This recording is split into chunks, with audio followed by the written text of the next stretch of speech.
Okay, so again, good afternoon po no sa inyong lahat.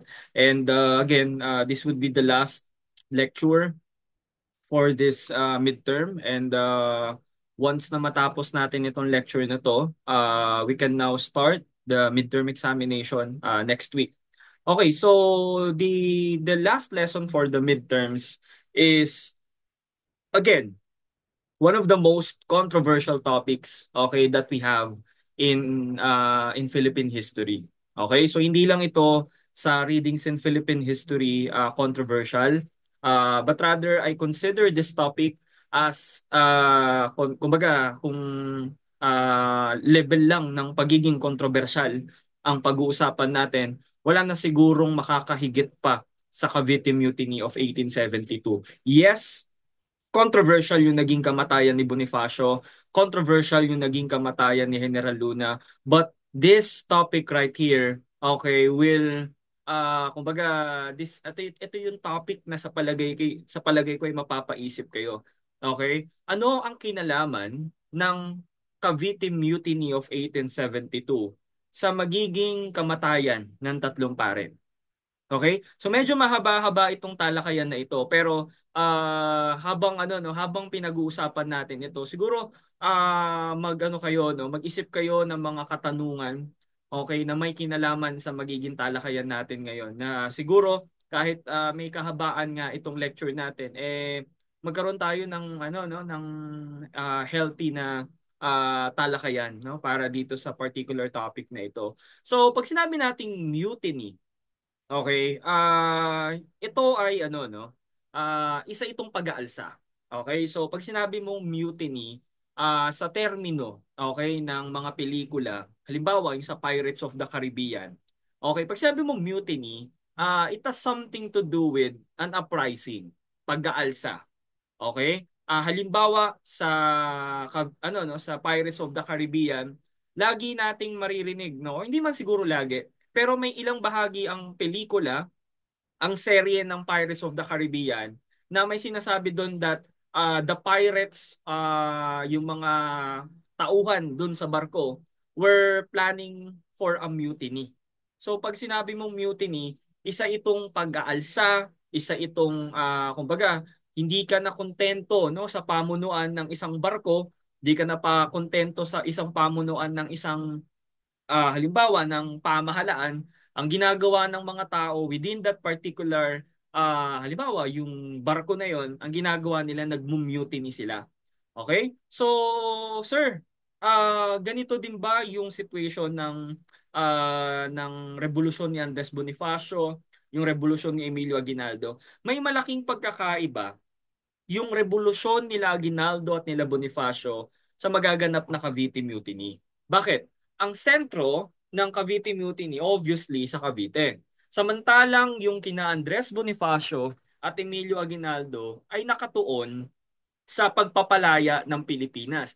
In other words, ang Rebolusyong Pilipino noong 1896 no hanggang 1898, iba't ibang lugar at iba't ibang bahagi sa Pilipinas ang nag-aalsa. Samantalang pag sinabi mo namang mutiny, okay, ito ay isang ano no, isang pag-aalsa ng grupo ng tao, okay, hindi ganoon kadami, okay, kumbaga obvious na Cavite yung tinutukoy natin dito. So, bago pa man magkaroon ng pag-aalsa na ang hangarin no ng mga Pilipino ay ang kalayaan no sa kamay ng mga Kastila, noong unang panahon, bago dumating ang mga Kastila, ang sigaw ng mga Pilipino, no, yung unang taon ng pagdating ng mga Espanyol dito. Okay, nung sinasakop na tayo ng mga Kastila, yung mga sinaunang Pilipino, ang kanilang ipinaglalaban at ang kanilang ipinagsisigawan ay yung tinatawag nating kalayaan sa sektor ng relihiyon. So siguro bigyan lang natin ng dalawang ano no, hatiin natin. Okay, ang Pilipinas, no, yung kasaysayan ng Pilipinas. Nung unang mga taon ng mga Kastila dito, okay, they wanted to suppress what we call the old tradition and old religion of the Filipinos. So ito yung nakikita nyo sa inyong screen. Ito yung unti-unting binura ng mga Kastila nung dumating sila. Tandaan natin, okay, na ang dalang relihiyon ng mga Kastila ay ang Kristyanismo. Okay? anong uri ng Kristyanismo ang dala nila? Ito yung tinatawag nating Katolisismo. Okay, kaya nga po, 'di ba, sa Pilipinas, majority ng mga Pilipino Katoliko. Bakit? Ang dala-dala ng mga Espanyol ay Roman Catholicism. So hindi naman po dala-dala nila dito Lutheranism, hindi naman po nila dito dinala ang Anglicanism, Zwinglianism, okay? At kung ano-ano pang mga produkto ng Reformation sa Europe. Okay? Ang dinala dito ng mga Kastila ay yung pinaka-OG sa lahat ng Christianity, which is yung Roman Catholicism. So, nung dumating ang Roman Catholicism sa Pilipinas, nakita nila itong mga tradisyon ng mga Pilipino. Halimbawa, nakita nila na mga babae ang namumuno sa mga misa. Nakita nila na sinasamba ng mga tao ang mga bagay-bagay.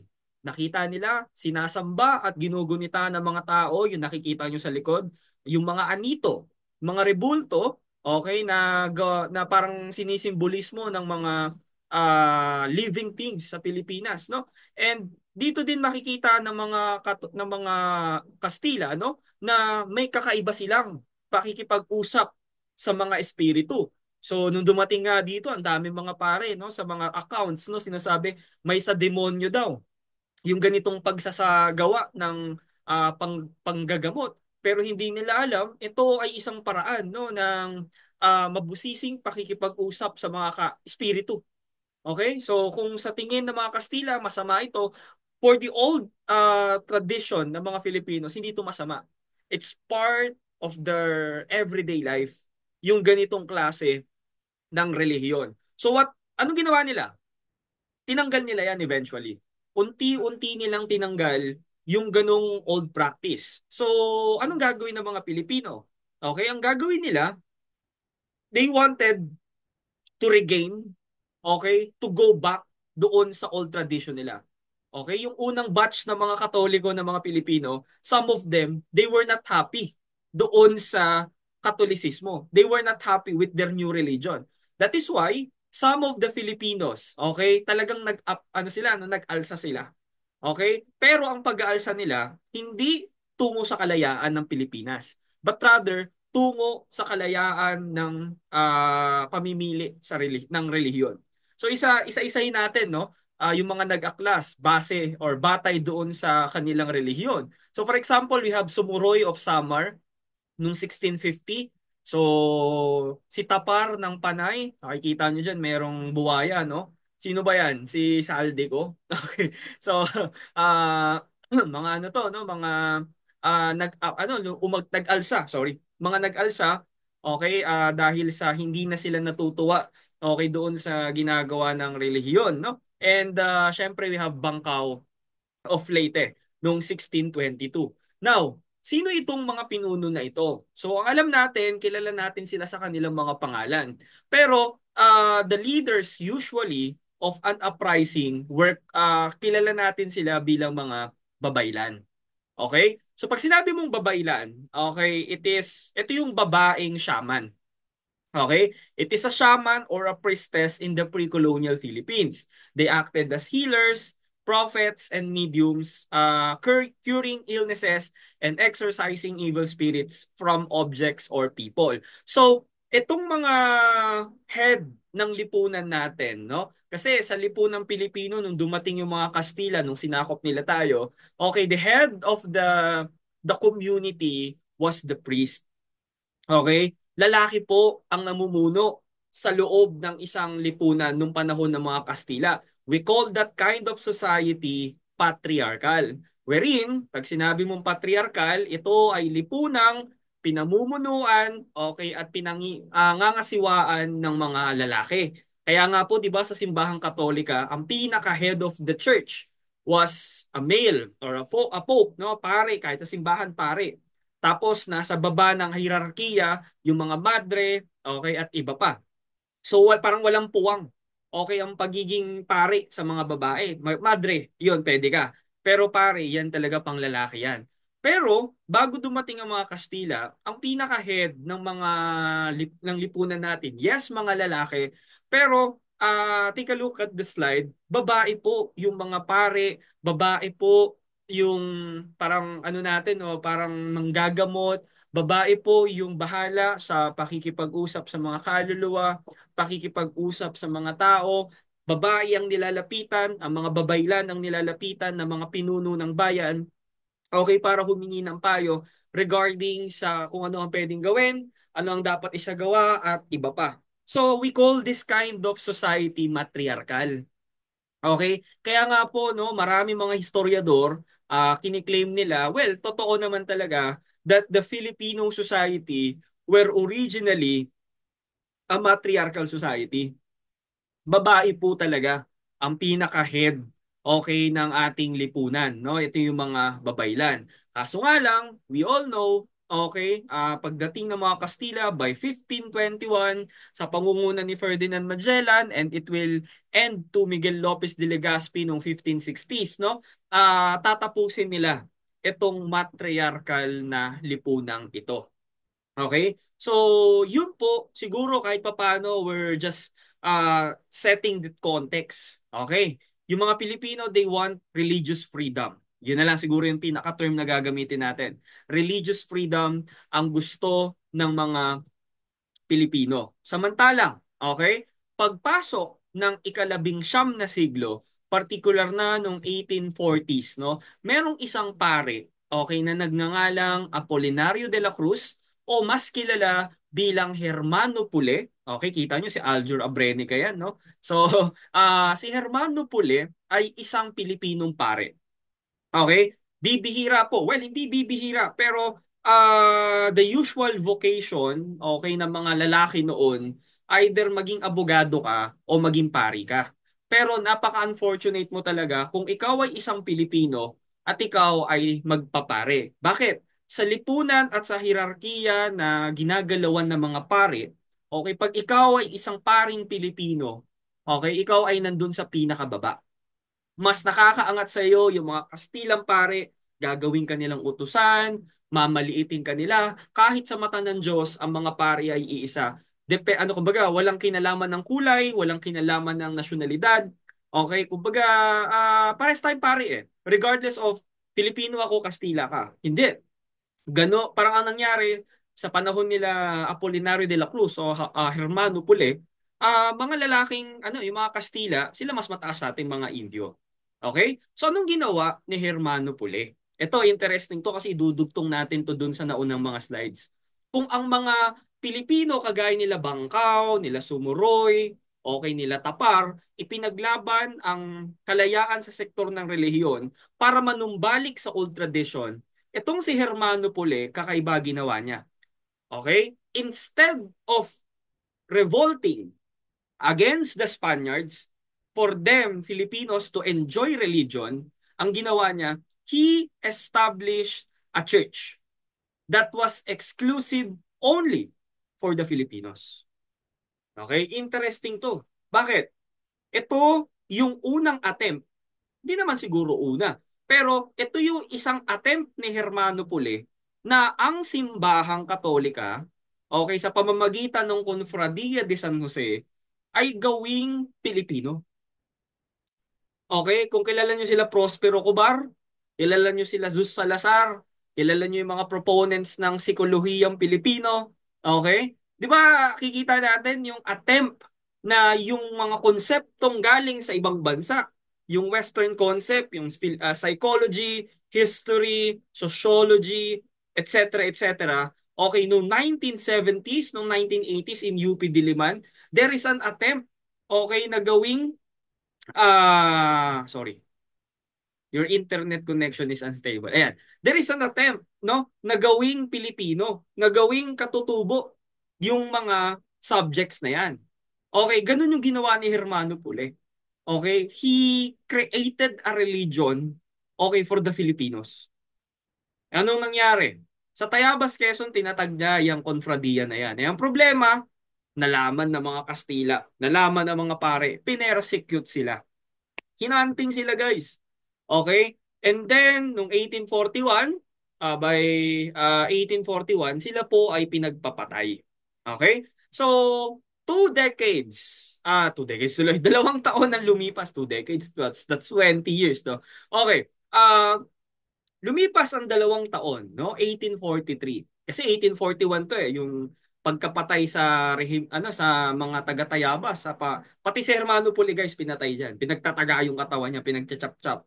Okay? So 2 years after guys, simula nung namatay ang mga members ng Confradia, maging si Apolinario de la Cruz, no? Noong November 1 to 4, ah 1841. Kasi pinatay sila eh, no? Ilang araw din yun na paghahunting sa kanila hanggang sa natuluyan ng Confradia de San Jose. Ano ginawa noong 1843? Noong January 20, 1843, makikita ninyo ito sa Intramuros, sa loob ng Fort Santiago. Meron dong marker na ang pamagat ng marker ay pag-aaklas ng rehimiento ng ng Tayabas, sorry. Ano ang sabi ng marker? Nag-alsa ang mga miyembro ng rehimiento ng Tayabas sa pumumuno ni Sargento Samaniego upang bigyang katarungan ang pagpatay ng mga Espanyol kay Apolinario de la Cruz at sa mga kasapi ng Confradia de San Jose noong ika-1 at ika-4 ng Nobyembre taong 1841. Nilusob ang kutang Santiago sa tulong ng mga katutubong bantay sa loob nito ika-20 at 21 ng Enero 1843. Nasupil ng hukbong Espanyol Enero ika-21 taong 1843, binitay si Sargento Samaniego at ang kanyang mga kasama sa Bagong Bayang ngayon Luneta ika-22 ng Enero 1843. Okay. Sa madaling salita, mga kapatid, no, mga nandito sa Zoom meeting natin ngayon, no, yung pagkamatay ng mga members ng Confradia de San Jose, okay, pati ni Apolinario de la Cruz, ipinaghigantihan ng isang rehimiento na nakabase sa Tayabas. Nilusob nila, okay, ang Fort Santiago. Guys, okay, ito na yung mga attempts na lusubin ang Maynila. So nung nilusob noong 1843 ang Fort Santiago, this is the first time then na narinig ang salitang independensya. Okay? Dito natin makikita noong 1843 na may aspirasyon po na putulin ang ugnayan sa Espanya. Okay? Pero sa course ng pakikipaglaban nila, one day lang ang lumipas, okay, sila po ay nabigo. Pero dito natin marirealize that as early as 1843, it's not just a mere mutiny. Okay, but rather this is a separatist movement. Okay, a revolution that aims, okay, for the independence of the Philippines. Bakit? Ipinagsisigawan ng mga tao doon sa rehimiento ng Tayabas, independensya.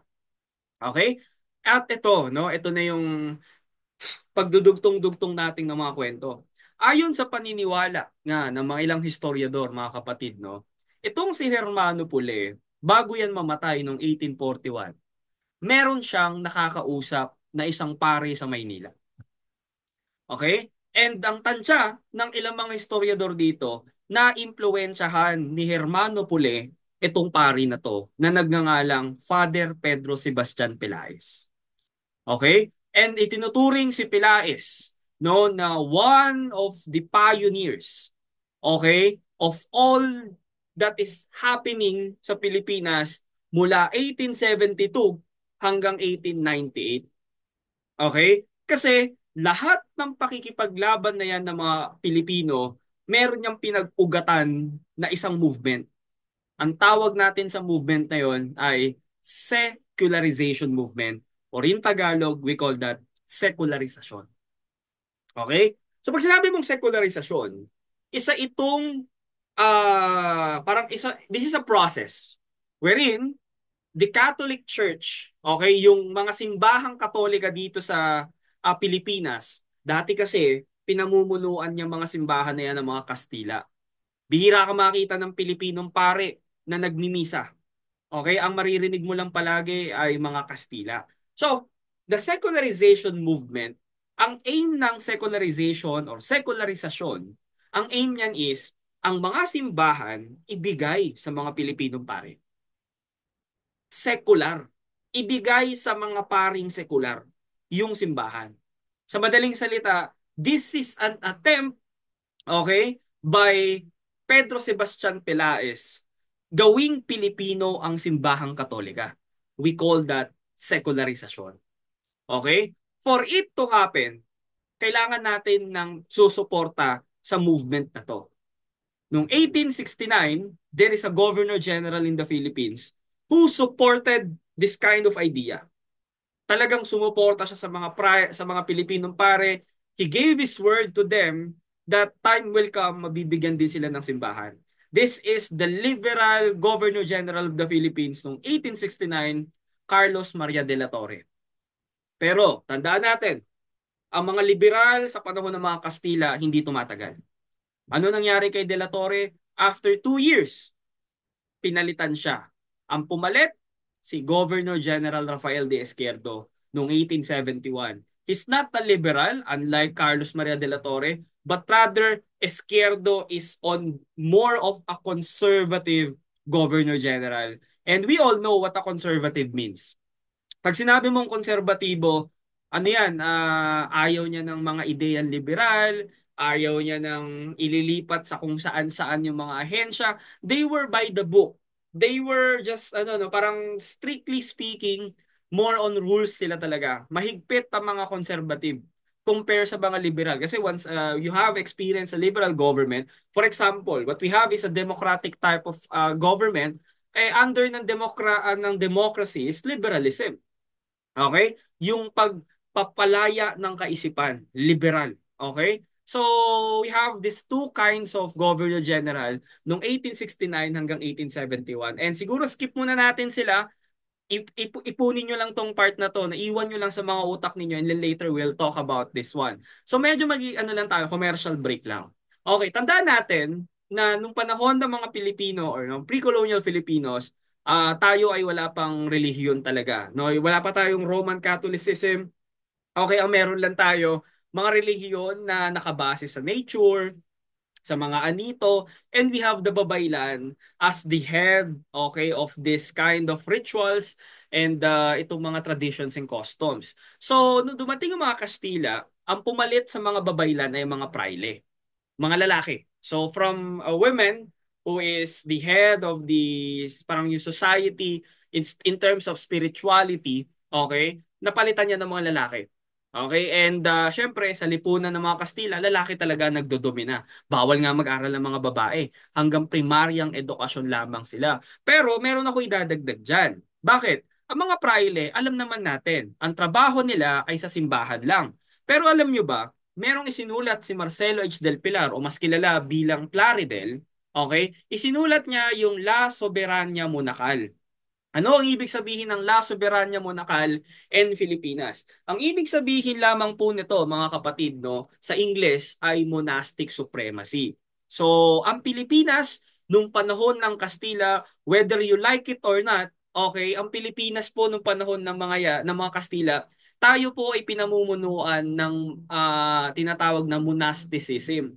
Monasticism, ibig sabihin, a type of government wherein the head of the state is not an official or parang presidente, a prime minister. No.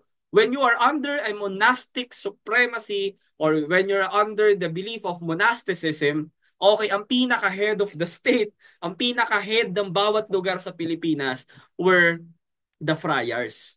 Okay? Kasi kahit saan ka magpunta, kahit sa ang sulok ng bayan ka man dumaan, pumunta, ang head ng mga lugar na yan, yes, they have the gobernadorcillos, they have the alcaldía mayor, pero yung mga talagang pinuno ng mga bayan na yan ay ang mga praile. Okay? Sa tingin nyo, tama ba itong ginagawa ng mga praile na sila ang nag-act as the head of parang yung mga bara-barangay? No. Kasi, originally speaking, hindi naman kasi dapat ganyan. May role po na tinatawag ang mga pari. And these priests were divided into two. We have the paring regular and we have the paring secular. And when we talk of the paring secular, obviously, ang alam dyan ng mga tao, Pilipino yan. sila yung nasa baba ng mga paring regular. At ang mga paring regular, parang sila yung mga boss. Pero wag nating isipin na ganun. Na boss ang mga paring regular at mga alila ang paring sekular. Kasi by the book, okay, sa utos no ng at Council of Trent, later i-discuss natin. Okay? Yung nasa mismong Italia, no, sa Vatican. Okay, anong meron? Ang mga paring sekular na tinuturing nating mga Pilipinong pare, sila dapat yung mga kura paroko. Pag sinabing kura paroko, yung mga parish priest, dapat sila yung nagpapamisa at hindi yung mga paring regular. Bakit?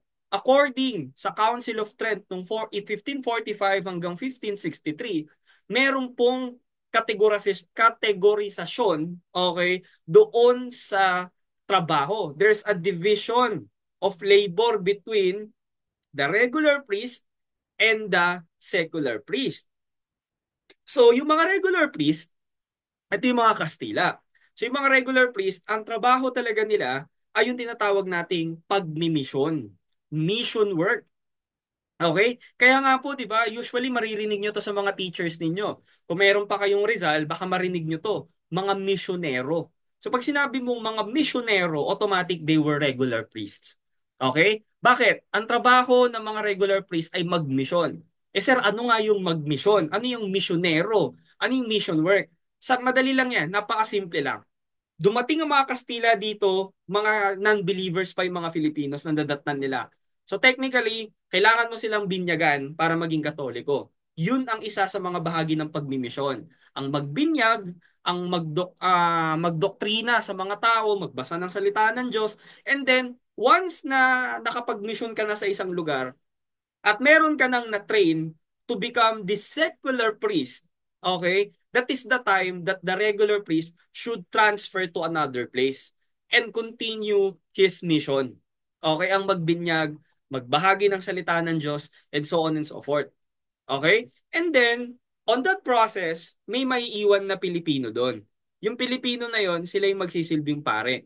Ang tawag natin sa kanila, mga secular priest. Unfortunately, Unfortunately guys, itong mga parish o ito yung mga regular priest na to, okay, ang ginawa nila, they inangkin nila. Inangkin nila yung trabaho ng mga paring sekular. Ang ginawa nila, nagmi-mission na sila, nagpa-parish work pa sila. That makes, okay, the paring sekular, okay, na wala nang ginagawa. Ginawa na lang po silang mga alila. Okay? Again, malinaw po na bawal mamuno mga paring regular. Nasa utos na yan ng Council of Trent. But what the priors, okay, na mga praile, ang ginawa nila ay kabaliktaran. Okay? So, itong mga praile na to, tawag natin sa kanilang mga paring regular. So, mula sa salitang regla, reglamentos, okay, reglas, pag sinabi mong paring regular, they are bound by the rules. So, ano itong mga rules na ito? Ito yung tinatawag nating vows. So, we have the vow of poverty, vow of celibacy, and vow of obedience to the head of the religious order. So, meron tayong apat na regular priest. Actually, 5 sila. Later, ipapakita ko yung panlima. So we have the Dominicans of UST, we have the Augustinians, and we have the Recollects, and we have the Franciscans. All of which belongs to the regular priest. Lahat sila, they have 3 vows. Okay, pare-parehas lang yan. Now, meron pang 5. Okay, itong pang-5 na to, meron silang pang-4 na vow. We call them the Jesuits. Ang pang-4 na vow ng mga Jesuita ay vow of obedience to the Pope. So, sa madaling salita guys, itong mga regular priest na to, regardless kung nagkakaiba sila ng mga vows, they were all Spaniards. Marinaw po, na pag sinabi mong paring regular, puti. Okay, galing ng Europa. Okay, galing sila ng Europe, ng Spain. Kaya nga tinawag silang peninsulares. So pag sinabi mong peninsulares, parehas sa magulang niya, nanay tatay Kastila, nung pinanganak siya sa Spain at pumunta siya ng Pilipinas, ang tawag natin sa kanya peninsulares. Okay? Pag dito naman tayo sa secular priest, no? Ang mga secular priest, madami din sila. We have the insulares. So pag sinabi mong insulares, both of your parents were Spaniards, pero pinanganak ka sa kolonya ng Spain. So tatawagin ka namin insulares. Okay? So itong mga insulares na ito, no? They have this kind of less privilege compare sa mga peninsulares. Yung mga peninsulares, yan po yung mga tinitingala ng lipunan natin. Kasi most of them were pure-blooded Spaniards talaga. Okay? So, another secular priest, no, yung category pa is yung mga mestizos. So, pag sinabi naman nating mga mestizos, pag sinabi mga mestizo, ito yung mga half Filipino, half Spanish. Half Filipino, half Chinese. Half Chinese, half Spanish. So, ganun yung mga mestizos. And we have the Indios. When we talk of the Indios, automatic ito yung mga purebred na Pilipino. Both parents were Filipinos. So automatically you are under the Indios. Okay? So yan po yung pagkakaiba ng paring regular at ng mga paring sekular. Ngayon, sir, bakit po nangingialam or bakit po hinahayaan ng pamahalaan na pamunuan ng isang pari ang isang bahagi ng lipunan? Ito ay dahil sa nag-exist na rule. Ang tawag natin sa rule na yon ay ang patronato real.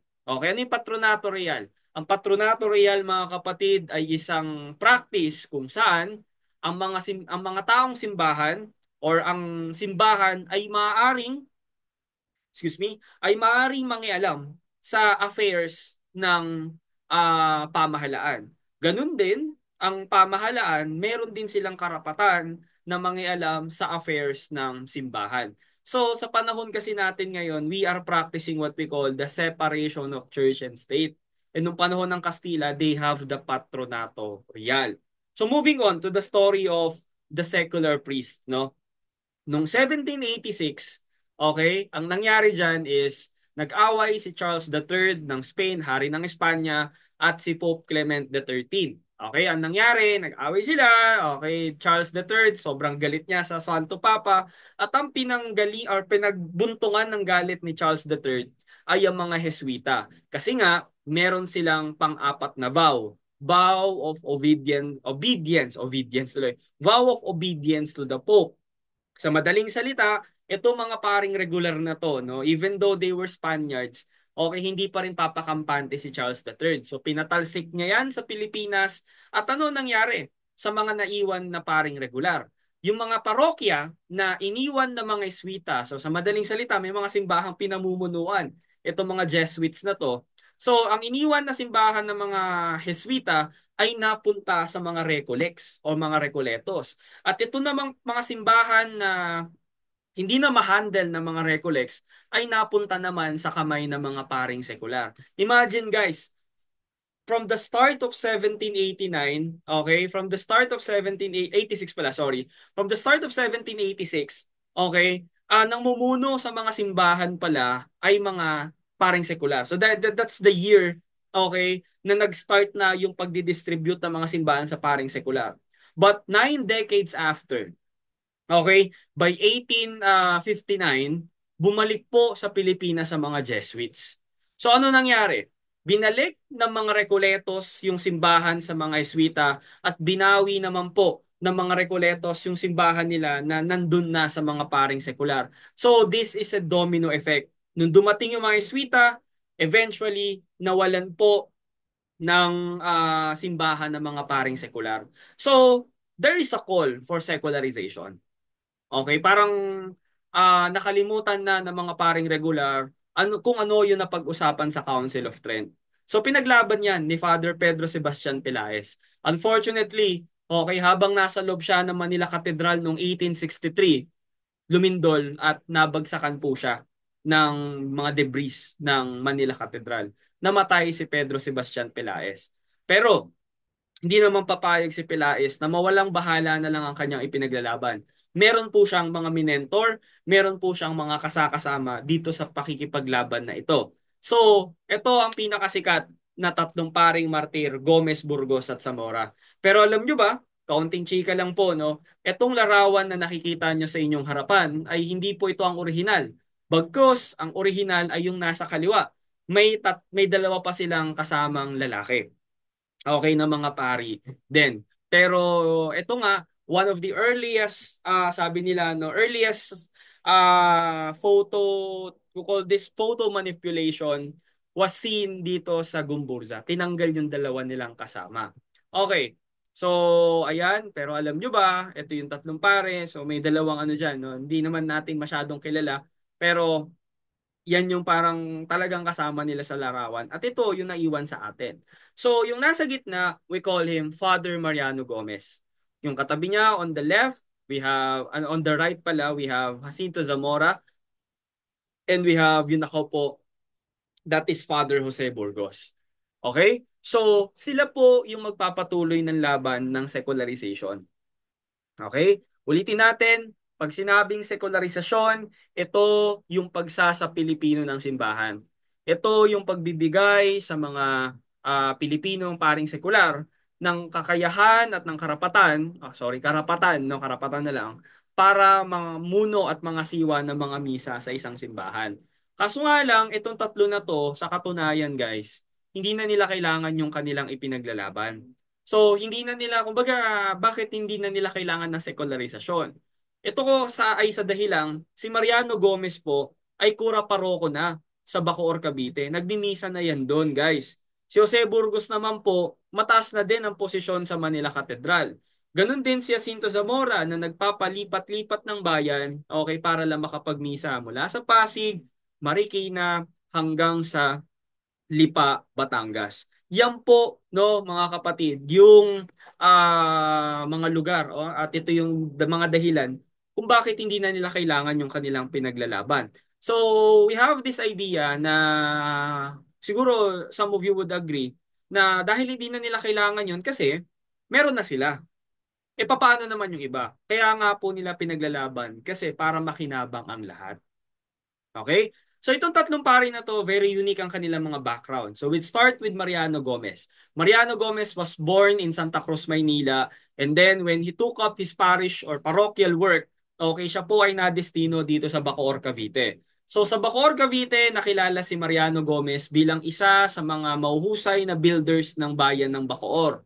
Okay, siya po ang nagpagawa ng mga kalsada. He is a well-known community worker at usually financial help, okay, binibigay po yan ni Mariano Gomez. So yung pera na yan ay hindi po yan pangsusugal ng mga tao. Ang usual na lumalapit kay Mariano Gomez ay yung mga tao na nangangasiwa ng tinatawag nating asinan sa Bacoor, Cavite. Hindi ko alam kung magpasa hanggang ngayon ba ay meron pa rin ganitong mga asinan. Pero malinaw po na grabe ang tulong na ginawa ni Mariano Gomez, okay, dito sa mga taga Bacoor, Cavite. Hindi lang yan.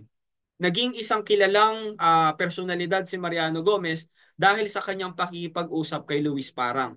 Sino si Luis Parang at ano ang meron sa Luis Parang case na ito? So si Luis Parang ay isang magsasaka na inagawan ng lupa ng pamahalaan. Ngayon, ang ginawa niya, siya ay umakyat ng kabundukan at dineklara ang sarili bilang isang bandido. So ano ginawa ni Mariano Gomez? Dahil sa Cavite o sa Bacoor, Cavite niya ito ginagawa, he took the initiative na kausapin itong si Luis Parang.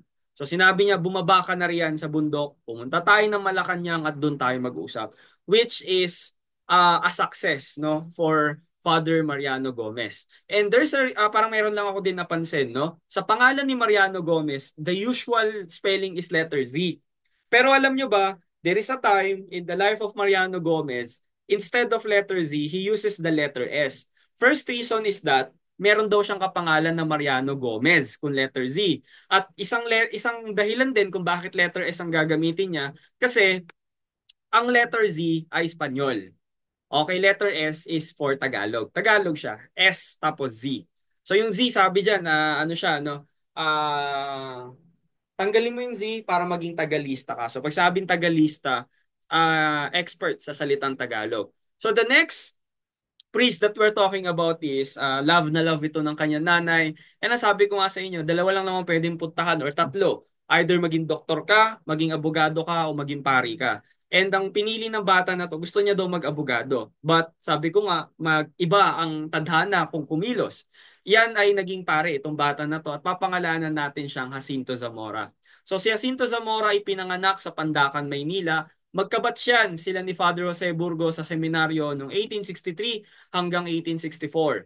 And sino si Jose Burgos? Okay, isa sa mga pinakamahuhusay na meron tayo sa Pilipinas. Okay, sayang nga lang kasi maaga po siyang kinuha sa mundong ibabaw. So gaano siya kahusay? Kasi nagsusunog siya ng kilay. Okay? So nagsusunog siya ng kilay which means nag-aaral siya ng mabuti. And ang produkto ng pag-aaral niya na to ng mabuti ay 7 degree, dalawa po doon ay PhD o doktorado. So imagine, meron siyang 5 bachelor's degree at meron po siyang 2 PhD na tinatawag. Okay? So si Father Jose Burgos, siya po ay pinanganak sa Vigan. Okay? Dito sa Calle Burgos, malapit at dyan po matatagpuan ang parang mansyon na tahanan nila Father Jose Burgos. Okay? Ginawan din siya ng monumento in honor of Jose Burgos. Okay? And isa rin siyang canon lawyer at aktibo po yung tatlo na yan sa kampanya ng sekularisasyon. Ngayon, one of the circulating controversies is ano ang kinalaman ng sekularisasyon sa magaganap na pag-aalsa sa Cavite? Okay? At anong meron bakit hinuli yung tatlong pare? Ano ang mga dahilan bakit sila hinuli? So, this is not Fort Santiago nor Intramuros. Okay, this is what we call Fort San Felipe. So, sa Fort San Felipe, this would become the start, kumbaga sa lugar na to, dito magsisimula yung tinatawag nating Cavite Mutiny. Okay? So, bakit nga ba nag-mutiny yung mga nandun sa Fort San Felipe? Kasi, ah, sa pamumuno ni Sargento Lamadrid, okay, yung pinakita ko sa inyo kanina, no? Bilang pagtutol sa pagpapairal sa kanila ng pagbabayad ng buwis at sa pagpuwing sa kanilang karapatang mataliwas sa sapilitang paglilingkod, okay, bunga ng pag-aklas ay ang pagparakip, paglilitis at pagbitay sa paring Jose Burgos. So sa madaling salita guys, kaya nag-aklas yung mga nasa loob ng Cavite or ng Fort San Felipe kasi binubuwisan na sila. Before Sargento La Madrid, no, wala namang ano, no, wala namang pong pagbabayad ng buwis na nagaganap. Exempted po yung mga nasa loob ng Fort San Felipe. So nung nalaman nila na magkakaroon na po, no, ba't may nakasulat diyan? Okay, kung sino man po yung nagsulat niyan, kung kakayanin pong burahin, pakibura po. Okay? So, ano ang nangyari dyan, ano? Itong mga tao sa loob ng Fort San Felipe, sa pamumuno ni Sargento La Madrid, they decided to ano no, to create to parang to plan an uprising. Okay? So ito na yung tatawagin nating Cavite Mutiny. So the plan is, okay, pag nagsimula na ang plano na Cavite ng mga taga Cavite, okay, sasalakayin na nila yung Fort San Felipe. Pero guys, ito kanina sabi ko maliit lang na pag-aklas ito. Pero yung Cavite Mutiny po, it's not just a mutiny in Cavite, but it is also a movement in Intramuros in Manila. So, may dalawa pong lugar na atakihin. First is in Intramuros, then second is in Fort San Felipe. Okay? So, uh, ibig sabihin, parang ano to, hindi lang ito, sir, parang nagigets yun na ba? Okay. Parang akala natin it's just Cavite Mutiny. Okay, akala lang natin na, sa Cavite lang gaganapin. Pero this is a connected mutiny, okay, that was supposed to happen noong 1872. Unfortunately, sir, ano nangyari? But unfortunately yung ginamit mong term? Unfortunately, mga kapatid, merong isang snitch sa grupo nila Francisco La Madrid. May traidor, mga kapatid. Okay? May nagsiwalat ng plano nila at nakarating sa bagong gobernador general na si Rafael de Izquierdo. Okay? So ano nangyari kay Izquierdo? Nalaman niya sa pamamagitan ng isang secret letter. Okay, na parang walang pangalan. According sa mga dokumento, walang pangalan yung letter. Natanggap na lang daw ni Rafael de Izquierdo na itong mga taga Intramuros at taga Cavite ay magsasagawa ng isang mutiny, pag-aaklas o pag-aalsa. Ngayon, the plan is, okay, sabi dito, no? Sabi sa mga tala, no? And by the way, atan lang tayo body check lang tayo guys. Okay, pulse check lang tayo. Buhay pa ba kayo dyan? Are you still listening? Hello, hello? Okay pa? Are you enjoying ba? Are you enjoying ba the lecture? Tayo parang parang sir, ano ba, may recitation ba today? May participation pa ba kami? So, treat it as if para lang kayong nasa isang seminar. Okay. Parang naging seminar type tuloy yung meeting natin today, no? So, hopefully yung iba nandiyan pa ba kayo? I just want to see the reactions ng mga participant na yung mga reaction button diyan. Ayan, buhay pa sila. Diyan, makinig lang kayo guys. Sorry para tuloy kayong nakikinig sa isang conference, sa isang seminar no na may topic 6 hours yung discussion. Feeling ko nga kulang tong meeting, hindi naman kulang, pero I'll try my best no para matapos tayo agad. So moving on, tuloy tayo. Yan, nakikinig naman ng lahat no.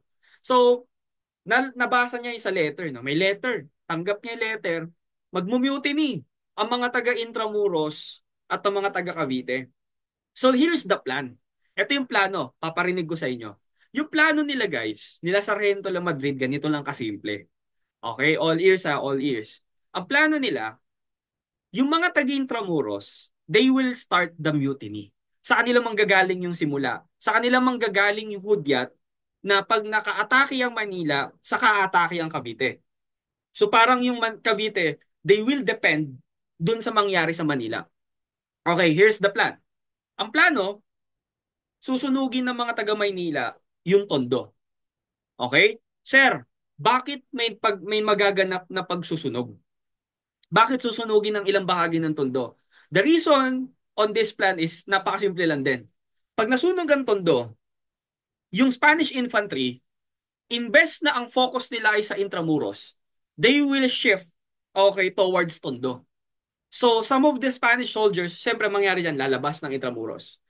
Pag kumonte ang tao sa loob ng Intramuros, that is the time na atake yung mga taga Maynila sa Intramuros. Masakop nila Intramuros, bam, nasa loob na sila. And ano magiging hudyat na nakapasok na ang mga taga Maynila sa Intramuros?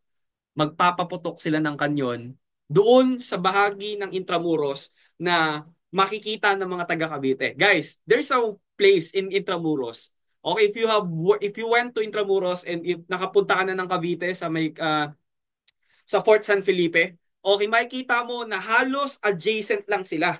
Na pag nakita mo, Intramuros yun sa di kalayuan, no? Kasi Manila Bay lang naman yung sa kanila, nagse-separate sa Cavite at sa Manila. Yung kaanuhan ng Manila Bay. Okay, so ang idea, papaputok ng kanyon. Pag nakita ng mga taga Cavite yon, that is the time that Fort San Felipe, okay, dito nalulusubin ng mga taga Cavite, yung Fort San Felipe. Okay? Ano nangyari?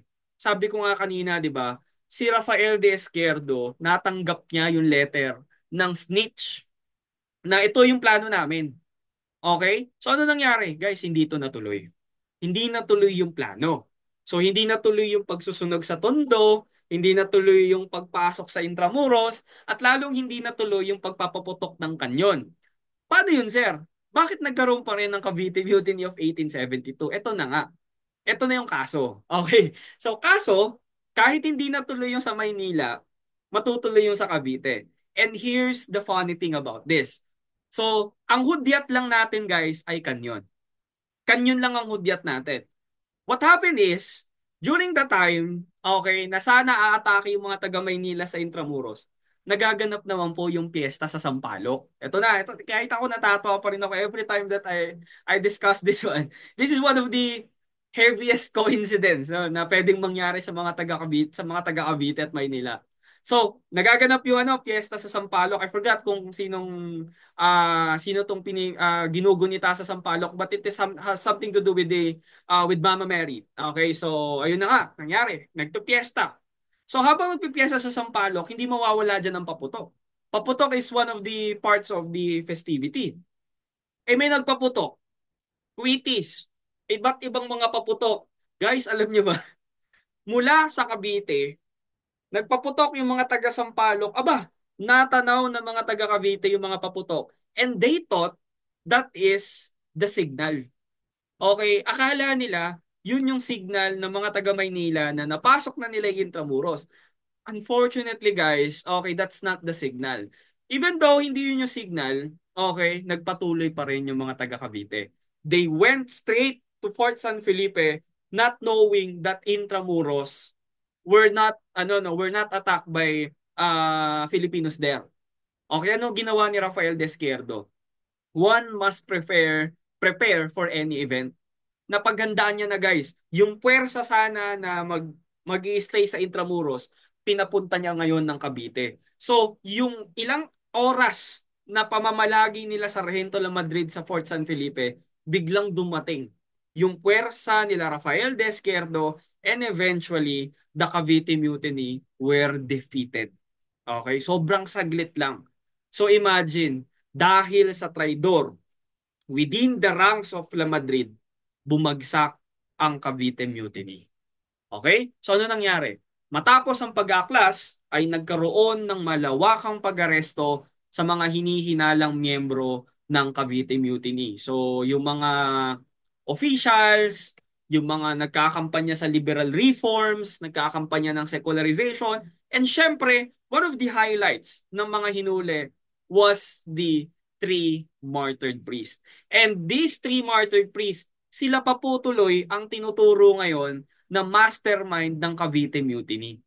Imagine, ang goal mo lang naman ay mabigyan ng mga simbahan yung mga Pilipino, mga kapwa mo paring sekular. Tapos ikaw pa ngayon ang ituturo na mastermind ng Cavite Mutiny. Buti na lang guys, meron tayong isang historiador. Sumalangit nawa, Father John Schumacher, napakahusay na historian from Ateneo de Manila University. Okay, meron siyang nilabas na article. Ito lang, nitong, basta recently lang din. Nilabas na tong article na The Cavite Mutiny Towards a Definitive History. Malinaw na sinasabi ni Father John Schumacher sa extensive research na ginawa niya about the Cavite Mutiny na yung pag-atake sa Fort San Felipe was not headed by the three martyred priests. Guys, hindi po kasalanan or wala po talaga sa plano ng tatlong pari na to yung Cavite Mutiny, nor they were the leaders of the Cavite Mutiny. So sabi ni Father John Schumacher, teka, relax lang kayo. Okay, the real leaders of the Cavite Mutiny in Fort San Felipe and an adjacent attack that will happen dapat sa Intramuros were not the three martyred priests, but rather they were named by Father John Schumacher. Lumabas sa mga primary sources, mga kapatid, no? It was Maximo Inocencio, it was Crisanto de los Reyes, and Enrique Paraiso. Kaya nga po, if you have watched the film Gumburza, okay, yung kay Elijah Canlas, yung kay Piolo Pascual, if you have watched that in Netflix, no? Makikita nyo doon, laging pinapakita sa scene yung tatlong yan. Kasi sila po talaga ang nagplano ng Cavite Mutiny. And yet, okay, hindi po sila pinatay. Hindi sila binitay, hindi sila piniring squad, hindi sila ginarote. Sila po ay ipinatapon lang somewhere outside the Philippines. One is in Guam and I don't know the other place. Okay? Bakit hindi sila pinatay? Wait lang, the internet is unstable. Okay? So, bakit hindi sila pinatay? That is the question. Okay, bakit hindi sila pinatay? Kasi po, okay, kasi po, si si Rafael de Izquierdo kasi, at itong tatlong ito, okay, they were brothers sa isang masoneriya. Mga kapatid po yan ni Izquierdo na mason. Eh may ganung rule eh. May ganung unwritten rule ng mga mason na pag nalaman mong kapwa mason mo yung tao na yan, hindi mo pwedeng galawin. Regardless kung magkaaway kayo, hindi mo pwedeng galawin. Pwede mo siyang parusahan pero hindi mo siya pwedeng patayin. Okay? Ginawa sa kanila, pinatapon lang. Okay? So,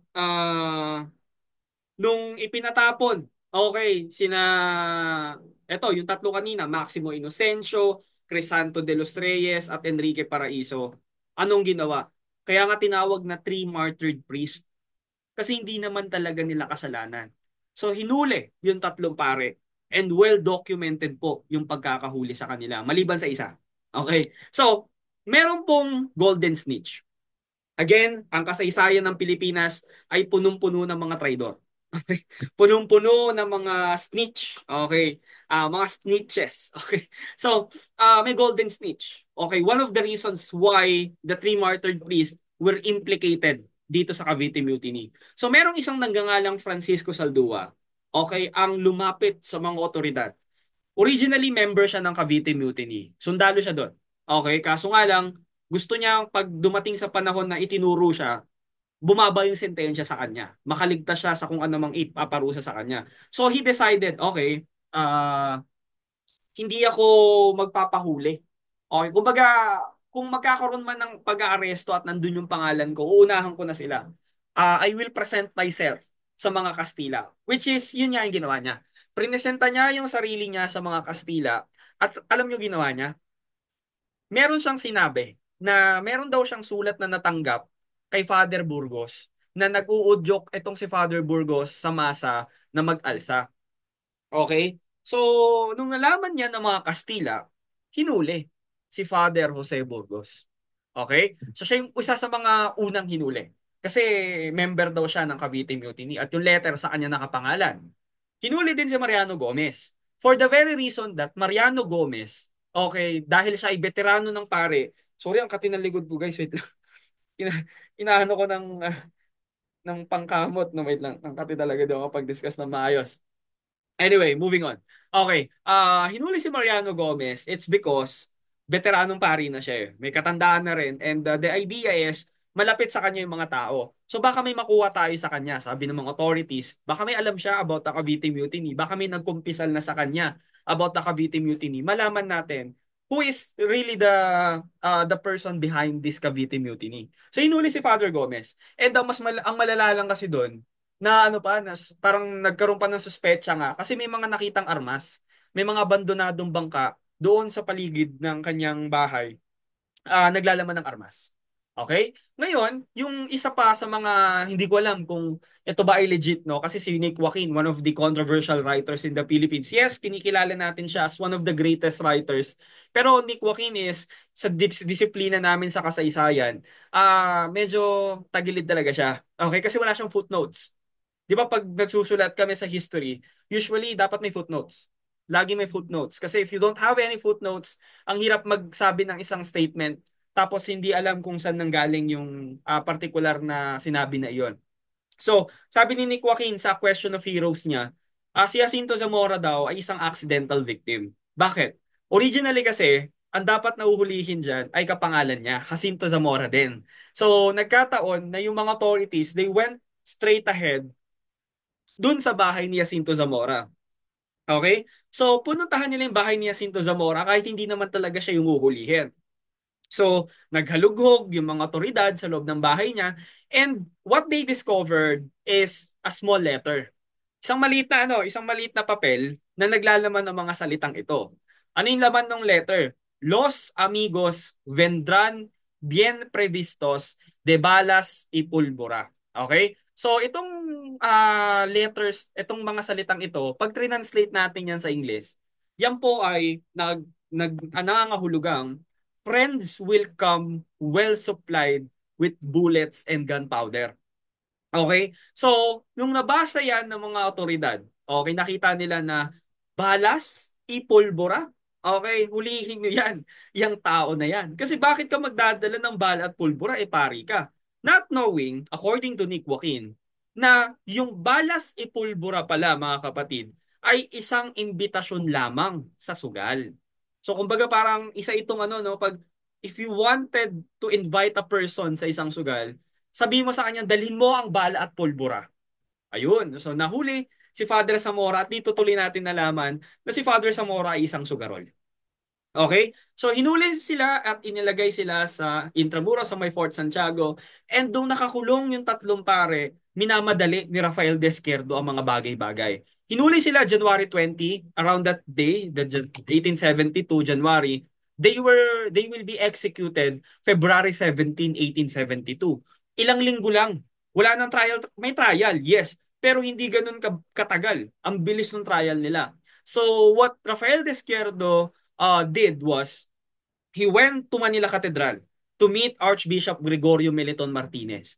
So sinabi niya kay Archbishop, Father, baka pwede namin tanggalan ng abito yung mga pare. Pagpapatayin namin sila. Okay, sabi ni Martinez, no. They will die as a priest. Okay, so walang nagawa si Rafael Desquerdo, papatayin nila ang tatlong pare ng nakasuot ng abito. So saan sila papatayin? Dito sa tinatawag nating Luneta de Bagumbayan. So nung panahon ng mga Kastila, ang Luneta de Bagumbayan, dalawa purpose niya.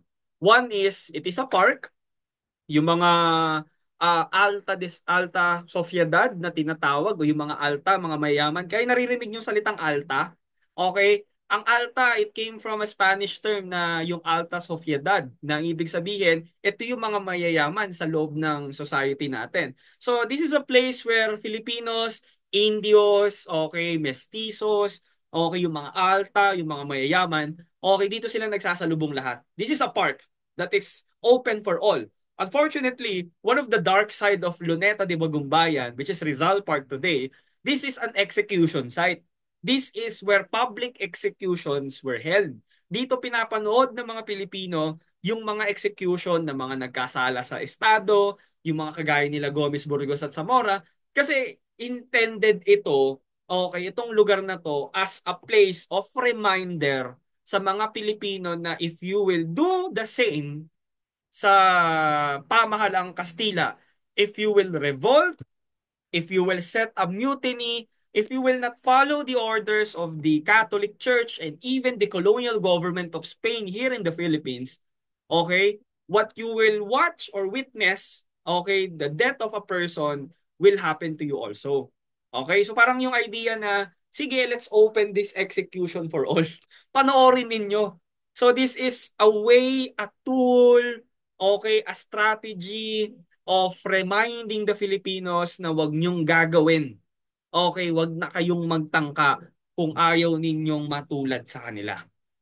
Okay? So, bago patayin ang tatlong pare, well documented ulit ito. May mga documents na lumabas that February 16, 1872, that is the day wherein the Spanish colonial government allowed the three martyred priests to have a visit. Okay, may mga bumisita sa kanila dito malapit sa Luneta kasi may isang area daw diyan. Sa may Japanese garden, I can still remember. Diyan malapit diyan yung parang police station ng mga Kastila. So, hinayaan yung tatlong pare na magkaroon ng ng mga dalaw, sorry, bago sila patayin. So, si Mariano Gomez, isang example natin, dinalaw siya ng kanyang pamangkin. So, bumiiyak yung pamangkin kasi mamamatay yung kanyang uncle eh.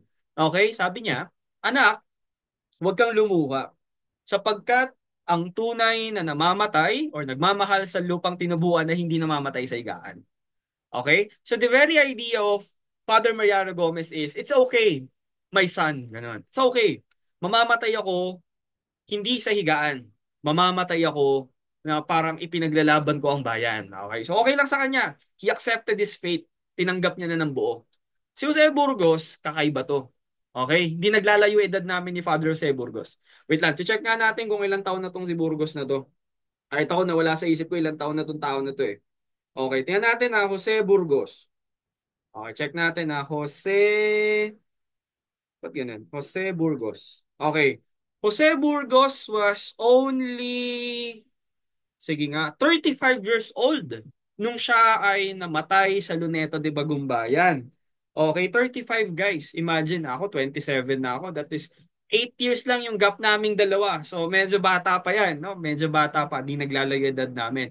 So ano nangyari kay Burgos? Ang dumalaw sa kanya, mga kapatid, ay mga estudyante niya sa UST. Teacher din kasi yan si Father Jose Burgos.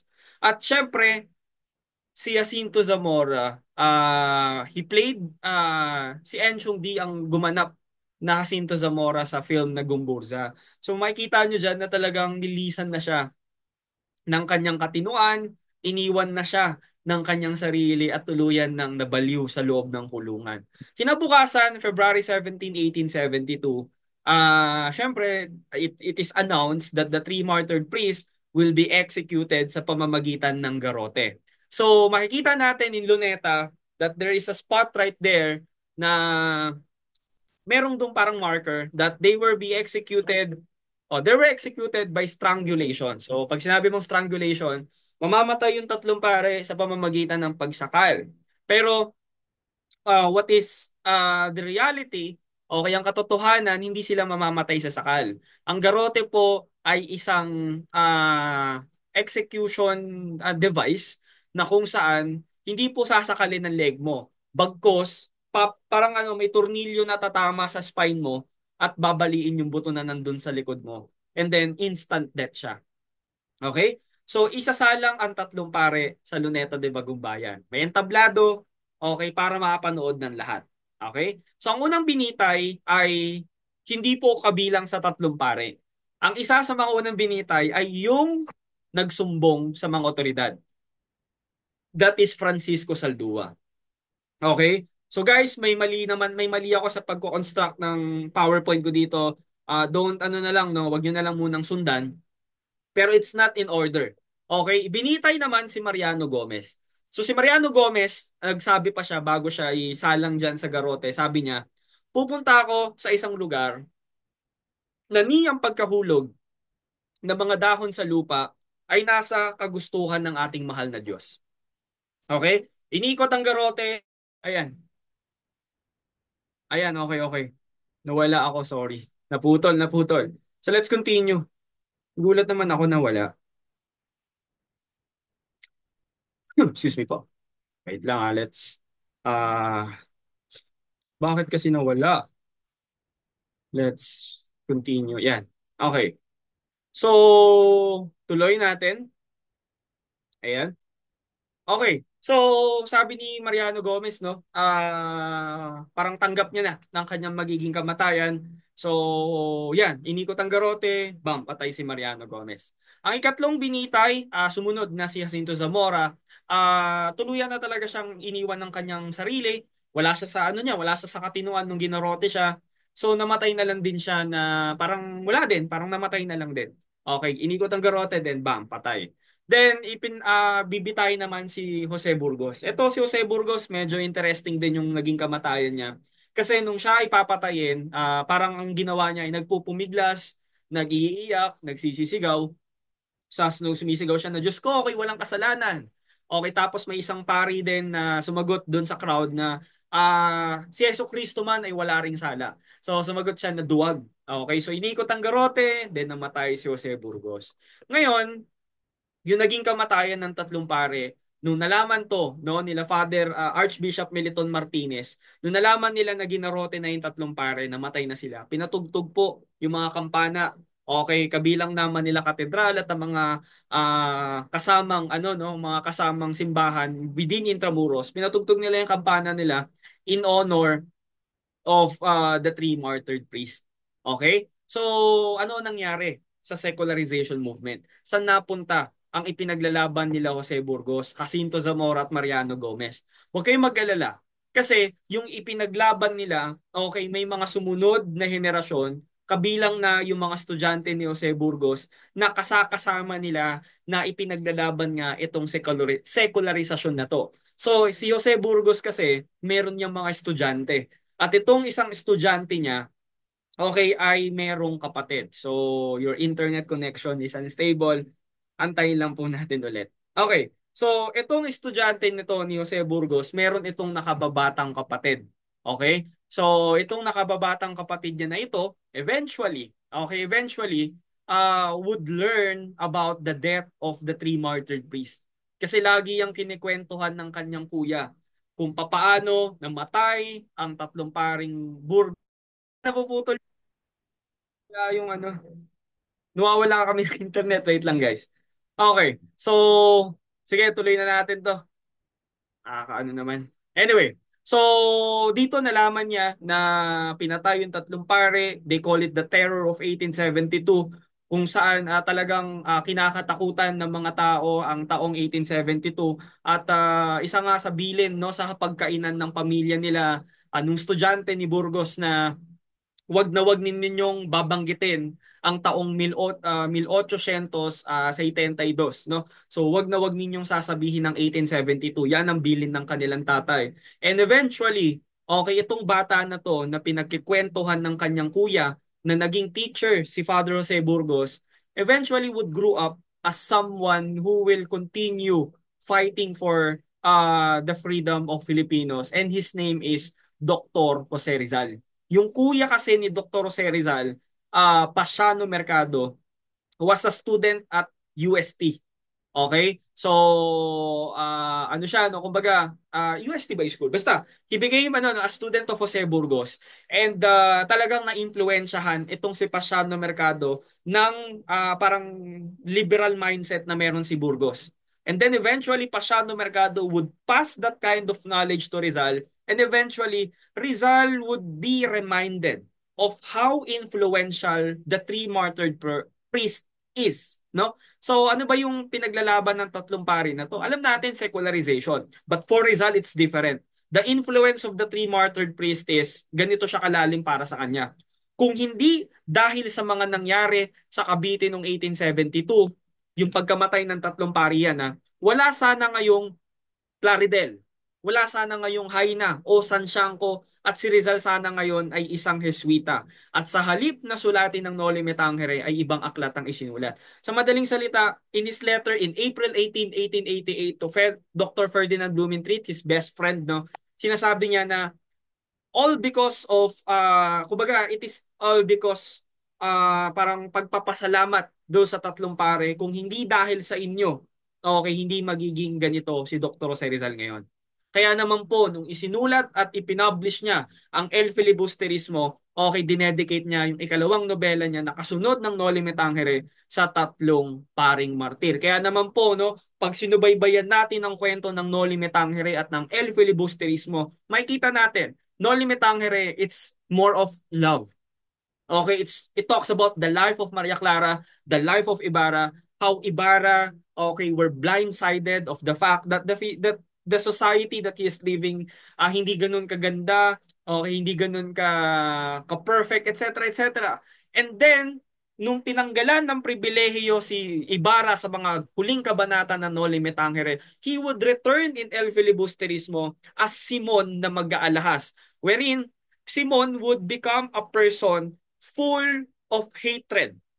Revenge was in his mind. He wants to avenge, okay, everything that happened to him in Noli Me Tangere. That is why, okay, ang interpretation dyan sa El Filibusterismo, Rizal was clearly, okay, clearly stating to the Filipinos that he has this kind of thought na, okay, I would agree to a revolution. Kasi Noli Me Tangere, ano ba ginawa ni Ibarra doon? Sabi ni Ibarra, no. Sinabihan niya si Elias eh. Ay, wag yan, masama yan. Ano nangyari kay Ibarra? Nung tinanggalan siya ng privilege on the last three chapters of Noli Me Tangere, anong ginawa niya? He wanted to fight back. Sina Damaso. Gusto niyang labanan ulit eh. Binigyan ng chance ni Rizal sa El Filibusterismo. Kaya nga po sabi namin dito sa history no, kaming mga nasa disiplina ng kasaysayan. Okay, kami nag-aaral ng kasaysayan, mga history majors. Ang basa namin talaga kay Rizal, paiba-iba siya ng isip. Okay? Una, gusto niya walang revolusyon. Ayaw niya ng madugong labanan. Eventually, parang nung nakaranas siya ng hirap, sabi niya, hindi pa pwedeng ganito. Kailangan natin lumaban. Okay? Kaya naman po, no, may mga kwento-kwento na si Elias daw, si Andres Bonifacio, si Ibarra daw si Jose Rizal. Kalokohan yun. Okay? Na-publish ang na-publish ang Noli Me Tangere, hindi pa nagkakakilala si Bonifacio at si Rizal. Magkakakilala lang sila saan? Sa La Liga Filipina noong 1892. Okay? Kaya nga po, minsan yung interpretation ng ilang mga tao that Ibarra is Rizal, Elias is Bonifacio, kalokohan yun. Bakit? 1889 na-publish ang Noli Me Tangere. Around that year, hindi pa magkakilala si Bonifacio. How come that Bonifacio is Elias and Ibarra is Rizal? Ibarra and Elias were the alter egos of Rizal. Ibarra is the conservative type of Rizal. While si Elias yung epitome ni Rizal na ito yung imahe ko na gusto ko ng revolusyon. Pero may reservation ako. Okay? So that is the Rizal. No? Well, when you go to your Rizal class, this will be discussed in the discussion on Noli Me Tangere and El Filibusterismo. So, si Bonifacio din guys, bata pa lang si Bonifacio noong 1872. I guess that he was 9 years old that time. Rizal was 11 years old. 73 kasi hindi. 61 si Rizal, June 19, 1861. Bonifacio is November 30, 1863. Tama ba? Wait, double check natin yung yung dates, no? Kasi ako kahit minsan nakakalimutan ko rin eh Bonifacio birthday. Tama, November 30, 1863. So, 9 years old pa lang si Bonifacio while Rizal was 11 during the time of the execution of the three martyred priests noong 1872. So, Bonifacio naabutan niya yung Gomburza. And one of the dedication na ginawa ni Bonifacio is ginawa niyang password yung Gomburza. Okay? So if ever ikaw ay katipon, ang password anak ng bayan. Kung ikaw ay kawal, ang password na sasabihin mo doon sa pintuan, Gumburza. Pero kung ikaw ay bayani, kagaya ni Bonifacio, Emilio Jacinto at Pio Valenzuela, sasabihin mo Rizal. Okay, even Emilio Jacinto, though sa Jacinto, di pa pinanganak tong bata na to nun eh. Okay, so si Jacinto, anong ginawa ni Jacinto? Syempre, gumawa siya ng letter no 1895, ipaghihiganti daw ng katipunan yung pagkamatay ng tatlong paring martir, Gomez, Burgos at Zamora. And dito daw nanggaling, no? Yung kataga natin na Gomburza at hindi Madjoha. Okay, so diyan daw po nanggaling yon kay Jacinto yung ano natin, yung kataga natin ng Gumburza. It was Emilio Jacinto's fault. Bakit Gumburza ang tawag natin? So anong epekto ng pangyayari na to nung pagkamatay ng tatlong paring martir noong 1872? Okay, ang epekto nito is years after, 1890s, 1880s, yung mga bata na naka-witness nung pagkamatay nilang tatlo would become teenagers, would become young adults like Rizal. Okay, and they will go to Europe, study in Europe, and eventually will fight in Europe at ang kalaban nila yung mga Kastila sa Pilipinas. Okay? Naging inspirasyon yan ng kilusang propaganda, yung pagkamatay ng tatlong pare. And even Aguinaldo, Bonifacio, Dr. Jose Rizal, at marami pang mga bayani, okay, one of the things that keep parang iniiwan nila sa kanilang mga isipan, okay, all of those things that we have done, we're doing this for the three martyred priests. Okay? So kaya nga si Rizal, 'di ba? Mamamatay si Rizal. Bakit? Pinaglalaban niya kalayaan ng Pilipinas eh. Pero Rizal would have a different kind of death. Kung yung tatlong pare, for example, Jose Burgos, nagpupumigla siya, si Rizal iba. Kakaiba pagkamatay ni Rizal. Bakit? At exactly 7 a.m. on December 30, 1896, pumunta si Rizal kasama ng mga sundalo sa Luneta, chinek yung pulso niya, alam niyo ano yung nabasa ni Dr. Felipe Castillo sa pulso niya? It was perfectly normal. Okay, kasi narinig nga niya sa kwento ng kuya niya that Jose Burgos die in vain. Nagpupumiglas, talagang nagpapakita ng takot. But Rizal, he would die, okay, sa kamay ng mga kapwa niya Pilipino, okay, na ano no na tawag dito na hindi man lang nakaramdam ng takot. Okay? So namatay siya and I still remember that he once wrote this quote. I wish to show those who deny us patriotism that we know how to die for our duty and our convictions. Okay, so this is a reminder to Rizal also that yung pagkamatay ni Burgos, well, it was not planned. Talagang wala sa plano to ni Burgos na ganun yung pagkamatay niya, kaya naging ganun yung reaction niya. Rizal was prepared for that kind of death. Okay, kaya hinarap niya yung kamatayan niya ng basic. Kumbaga, ito na yun. Ito na yung pagkamatay ko. Basic naman, ganun. So, and in conclusion, in today's discussion, I would like to share to you that one of the discoveries recently about the Cavite Mutiny is that it's not just a mutiny.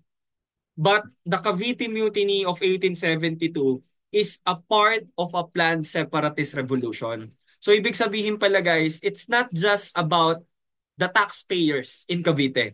It's not about the workers in Fort San Felipe. But rather, Cavite Mutiny is all about separating the Philippines, okay, sa kamay ng mga Kastila. Okay? So, namatay ba? Okay, ang tatlong pare in vain? Yes, namatay sila. But the influence, okay, brought by the three martyred priests, hindi lang naman po, kumbaga, it does not, hindi lang naman about Rizal ito eh. Kasi Rizal would eventually die for our country din eh. Pero the Gumburza has this kind of influence, hindi lang sa panahon nila Rizal.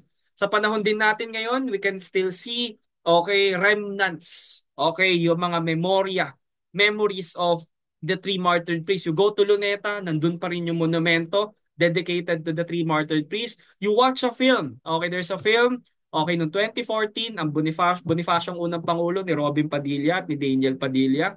Okay, you go to Manila Cathedral, unfortunately, in 1972, it was transferred in front of the National Museum noong 1972. Kasi that is the 100 years anniversary of the death of the three martyred priests. Ngayon, the question is, who is the person na inilipat mula Manila Cathedral papunta ng National Museum? So, yung nilipat po na monumento na yan, siya po yung nagsabi ng mga kataga na to. So, binisita siya ng mga estudyante niya from UST and he said to those students, get educated.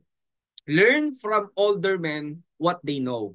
See in the museums of other land what the ancient Filipinos were. Okay, this priest, etong pari na to, okay, sinasabi niya sa mga estudyante niya na pumunta kayo sa ibang lugar, sa ibang ibayo. Tingnan niyo ang mga museum nila doon. Okay, tingnan niyo yung mga museum nila doon kasi nung panahon ni Burgos, walang mga museum eh.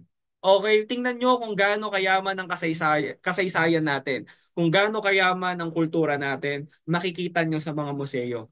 Okay? Mamamatay si Burgos na hindi man lang niya madadatnan ang pagkakabuo ng National Museum. Pero tingnan nyo naman ang meron sa Pilipinas. Kaliwat kanan, okay, saan ka mang pumunta, saang syudad ka man magawi, meron tayo mga museum. Kaya nga po, isa sa mga gustong-gusto ko talaga puntahan kaso I don't have a time, no, na bisitahin ito sa oras ng gabi. Okay, ito yung itsura sa gabi ng monumento ni Burgos at ng National Museum. Imagine, Burgos is one of those people in the 19th century who aspires to have a national museum for the Philippines. Eh nung panahon ng Kastila, wala tayong museum. Kailan lang tayo nagka-museum? Post-war na. Yung National Museum natin. Okay? Kaya nga po, it's very, ano talaga, every time na nagagawi ako ng Maynila, kapag napupunta, ito yung National Museum of Fine Arts. Okay? Some of my students before, they were asking me, Sir, kilala mo po ba yung nandun sa Tawid? Okay.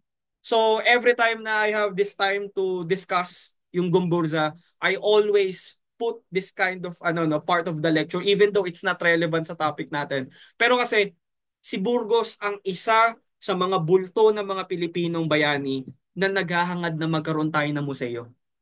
Okay, kaya naman po it's very good talaga. Yan, no, nakikita nyo. Okay, na namatay man si Burgos. Okay, namatay man siya. Pero makikita natin yung fulfillment ng pangarap, yung death wish ni Burgos. Okay, sa kanya mga estudyante na bumisita sa kanya. You go and get educated. Learn from older men. Okay, what they know. See in the museums of other land. Pumunta kayo sa ibang lugar, museums. Okay, tingnan nyo naman. We all have now okay ang museum na maipagmamalaki din natin sa ating mga kapitbahay na bansa. Ngayon, to end our discussion, medyo humaba na talakayan natin. To end the discussion, I would like to again no say this line ni Father Jose Burgos sa mga estudyante niya sa mga taga-UST. He said that mag-aaral kayo. Okay, pakinabangan ninyo ang mga paaralan ng bayan hanggang sa kung saan ang maibibigay ng mga ito. Laging maging Pilipino, isang edukadong Pilipino. Okay? So, this is a simple reminder of Father Burgos na there's a fine line between being a Filipino and being an educated Filipino. Okay, hindi po sapat na sasabihin mo lang na Pilipino ako.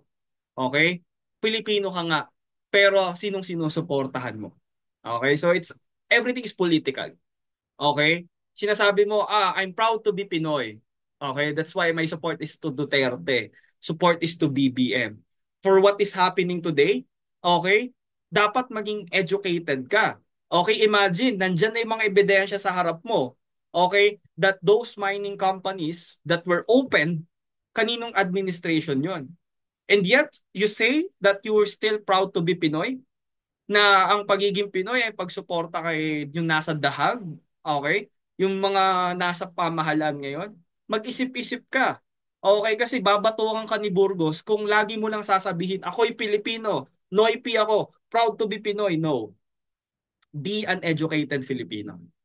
Mag-isip, mag-research, okay, magsiyasat sa lipunan na meron tayo. Yung mga issues na meron tayo, flood control projects, I'm not afraid to speak about that sa klase. Bakit? Ang hindi pagsasalita about politics, okay, isang kasalanan yun. Lalo na sa kasaysayan. Sa kasaysayan, napakahirap maging apolitical. Alam nyo ba yon? Isang kasalanan ng pagiging apolitical. Yung wala kang, ano, no, wala kang paninindigan sa politika. Sa usaping panlipunan, nasa gitna ka lang. Ano ka? Kilo? Okay? Kaya nga po, I always be, ano no, responsible dito sa discussion natin sa mga klasiko. Lagi ko sinasabi, tayo na ninyo, maging edukadong Pilipino kayo. Huwag lang kayong maging Pilipino. Puro flex lang sa social media that you are supporting yung mga nasa opposition. No. Okay, hindi ganun. Okay, if you can educate other people, go ahead. Tell them what is wrong in our society. Use your course, okay, as a way to teach other people what is happening sa lipunan natin. Psychology majors kayo, mga communication majors kayo. Okay, use your courses, use your strengths. Okay, itong meron kayo ngayon, this is your bread and butter sa psychology. How can you help other Filipinos to become better citizens of this country? Okay? You as a communication major, how will you use your course to educate other Filipinos? Okay? Now, hindi ko pinapasa sa inyong responsibilidad. But then again, time will come, okay, papasok kayo sa tunay na mundo and you will be reminded of your duties as a citizen of this country. Always remember this, maging Pilipino, isang edukadong Pilipino. And that is it for today. Ay, ang haba ng lecture ko, no? So, again, maraming salamat sa inyong lahat. And if ever you have any questions, sa chat box na lang natin pag-usapan sa GC natin. Kasi sobrang ano na ng lalamunan ko. And I have no tawag dito, energy left, okay, to discuss such matters. Pero if ever you have questions, sige, pwede naman natin pag-usapan once I end this recording. Sino-sino itong mga nag